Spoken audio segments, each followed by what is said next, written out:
It's time to get ready for the season opener of the FIA World Rallycross Championship. We're going to do a quick preview for Holjes, talk a little bit about what there's going to be this season in World RX before getting into my pre-season predictions, which I hadn't done yet, so let's get a chance to get these out the way. Now, obviously, World RX was meant to start a month ago, but the first round of the season at SA in France got cancelled. Supposedly, speculation is it's obviously with the organisers, the FFSA, rather than any continued drama involving the WRC promoter who currently run World RX. But that event was designed for RX2E as well as Euro RX1 and Euro RX3. Here at Holjes, and as will be the case in the following rounds, apart from the finale in Australia, we will be expecting to see World RX, RX2E, Euro RX1 and Euro RX3. And what that means is that you will have the Battle of the Technologies in World RX, you'll have some traditional Rallycross supercars in Euro RX1, then the electric RX2E. I believe there also I see the Euro RX3 still. And there'll be all kinds of different action that you will see for that event. I'm looking forward to seeing how that is going to fare and what it's going to look like as well. But let's go through the entry list then for World RX and the supporting series quick, because Euro RX is probably going to be where a lot of people are going to have an eye. In the World RX you have Volkswagen.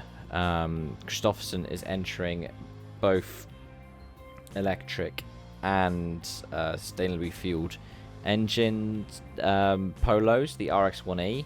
So the electric one will be piloted by Gustav Bergström and Sondra Evian, and the ICE one will be piloted by Christopherson himself as well as Ole Christian Veiby.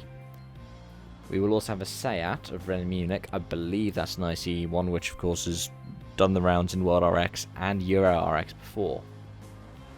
I've also seen, I believe, this entry to the Hungarian round, which is rounds 3 and 4, that Janko Visht is entered in an old ProDrive Megane RSRX. Though, like I said, I believe that that is only for Hungary.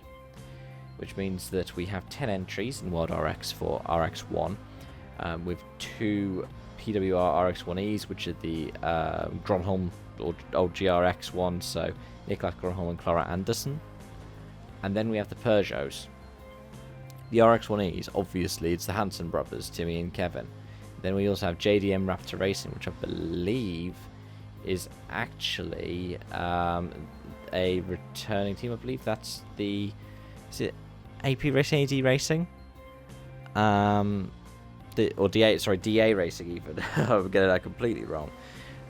Who we've seen around before, who have Anthony Pelfrain as their entrant. The Euro RX is probably one that you might want to keep an eye on though, because you could see some people jumping up to World RX where there's a maximum of 16 entries for a weekend at some point throughout the season. We have 2 O'Donovans as Team RX Racing, Oliver and Patrick. Oliver's driving a Proton, Patrick's driving a 208. Then we have Hedstrom, Ikonen, Fuchik, Fahl, Benio's, Fardel, Thorin, Ulrich Linnemann is there in a Polo. Then you have Vika Libertainen. Mandy August is driving one of the all-local Munich 1 Motorsport Ibifas.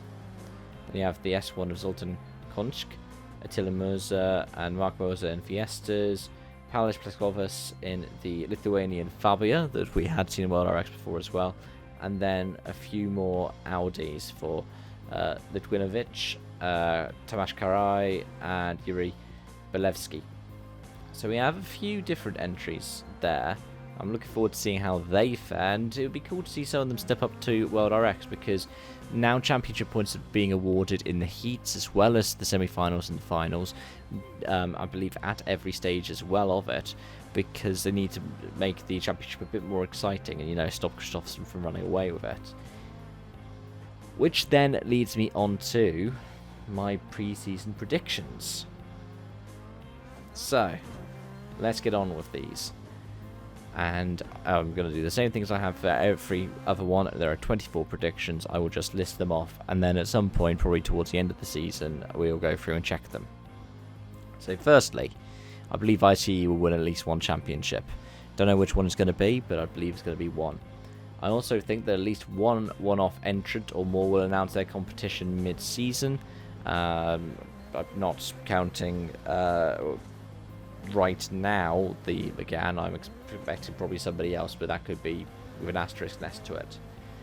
Third one is at least one manufacturer will have an ICE and an electric win. So there will be a win around an event win for a Peugeot or a Volkswagen, for example, where it's an electric entrant and also an ICE entrant.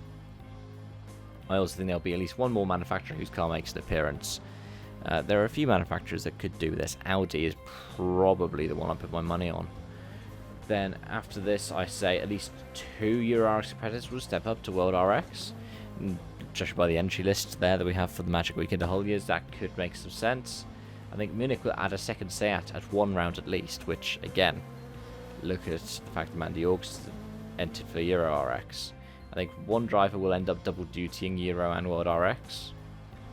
I think that there will be at least one World RX appearance for somebody who is an Euro RX1 driver, but also someone who's an RX2E driver. I think a former World RX event winner will make a return, and I think a Euro RX3 winner will make an appearance as well. And these next ones are looking at the calendar for next season, so I think there'll be at least 6 different events. There'll be at least one of these will be as a Euro RX standalone event, a bit like what we had this season that didn't go on with SA. Niriad in Hungary has also done that before in the past. I think that a fan favourite event will return, so something like Hell, Leicestering or Loyac in France. I think that one event will be at a return country, but not a return venue. Penciling in potentially a win for this one with Coventry and Motorfest in the UK. So potentially we don't go back to Lyddon, sadly. I think that the calendar won't start before June, because the last few seasons, I think since the pandemic, it's started in June or July. I think that, and this probably goes back to number one, is rides me into a corner with number one, but it shows where my thinking is. I think Kristoffersen will be champion again, but I don't think Veiby will be second, which means that you could probably argue that Team Hansen will pick up the team championship. I think Timmy will win more events than Kevin Hansen, but I think Kevin Hansen will beat Timmy Hansen in the standings. I think that's a case of what happened last season. I think at least one event will have only 10 drivers, which I think we're doing.